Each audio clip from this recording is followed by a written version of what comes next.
السلام علیکم ناظرین، آن نیوز کے ساتھ میں ہوں اکثر بطول۔ خبر شامل کرتے ہیں۔ لاڑکانہ سے چانڈکا ہسپتال کے شیخ زاید چلڈرن ہسپتال میں موت کا راکس جاری۔ ڈاکٹر و عملے کی غفلت کا سلسلہ بدستور جاری۔ وینٹیلیٹرز بھی موجود نہیں، 8 دنوں میں 16 بچے چل بسے۔ آج ایک اور 11 سالہ بچہ صدام حسین مغیری بھی مرجھا گیا ہے۔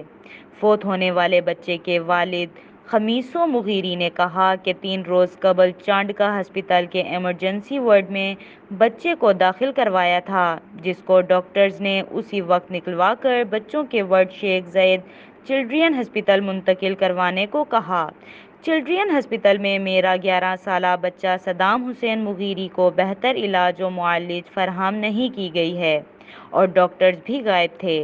عملہ غیر ذمہ واری کا مظاہرہ کرتے دکھائی دیے۔ آج ابھی بچہ جہاں بحق ہوا ہے۔